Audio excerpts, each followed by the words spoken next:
বাংলাদেশ ক্রিকেটের সমসাময়িক বিষয় নিয়ে কথা বলতে এই মুহূর্তে মিরপুরে আছেন রিপোর্টার তারেক হাসান শিমুল। সরাসরি চলে যাচ্ছি তার কাছে। শিমুল, বাংলাদেশ ক্রিকেট বোর্ডে কিন্তু বেশ কিছু প্রোগ্রাম এর মধ্যে চলমান রয়েছে।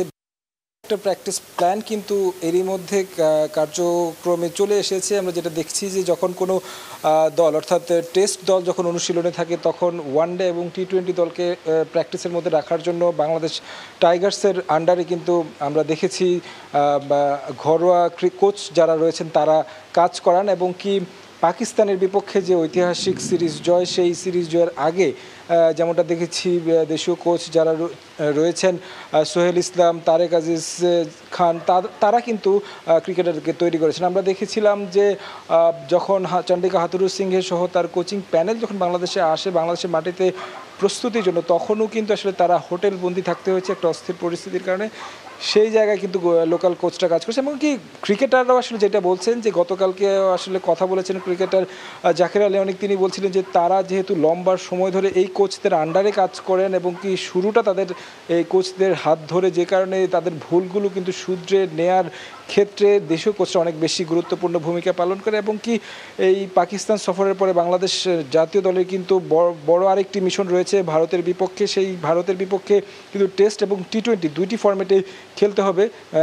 পাকিস্তানে শুধুমাত্র টেস্ট ছিল।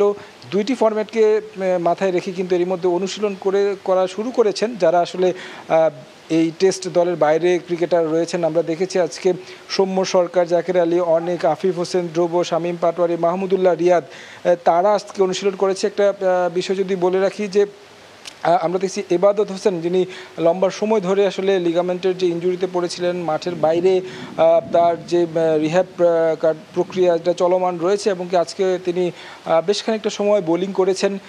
তাকে আসলে যিনি পেস বোলিং কোচ রয়েছেন তারেক আজিজ, তিনি আসলে তাকে দেখেছিলাম যে তাকে নিয়ে বেশ খানিকটা সময় কাজ করেছেন। হয়তো তিনি রিদমে ফেরার জন্য এই জাতীয় দলের যে পাইপলাইনের ক্রিকেটার রয়েছেন তাদের সাথে তিনি অনুশীলনে যুক্ত হয়েছেন। পাশাপাশি যদি বলি জাতীয় দল গতকালকে কিন্তু পাকিস্তান সফর করে বাংলাদেশে ফিরেছে এবং কি জাতীয় দল ভারতে যাওয়ার আগে 8 তারিখ থেকে কিন্তু অনুশীলন শুরু করবে। এই যারা টিম রয়েছে এই টিমের সঙ্গে অনুশীলন শুরু করবে এবং কি সেখানে আমরা হয়তো দেখব বর্তমান টিমে যারা রয়েছেন তারা তাদেরকে মাঠে এবং কি তারা কিন্তু তার আগে একটি প্রোগ্রাম রয়েছে মাননীয় প্রধান উপদেষ্টার সঙ্গে তাদের একটি সাক্ষাতের কথা রয়েছে। সেই কার্যক্রমগুলো শেষ করে কিন্তু তারা আসবেন। আরেকটা গুরুত্বপূর্ণ বিষয়, কিছুটা আগেও আসলে একটা রিপোর্ট আসলে দেখছিলেন যেখানে আসলে বলা হচ্ছিল যে চন্ডিকা হাথুরু সিংয়ের ভবিষ্যৎ কী হবে। চন্ডিকা হাথুরু সিং আসলে ছুটি কাটাতে যাওয়ার কথা ছিল, তবে তিনি সরাসরি বাংলাদেশে এসেছেন।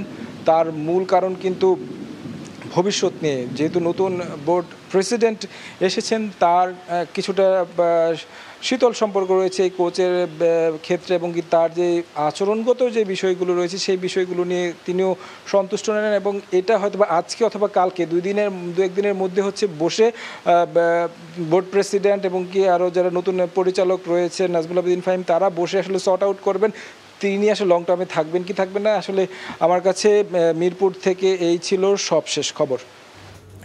বাংলাদেশ ক্রিকেটের সমসাময়িক বিষয়ে কথা বলতে আমাদের সঙ্গে সরাসরি যুক্ত হয়েছিলেন সহকর্মী তারেক হাসান শিমুল।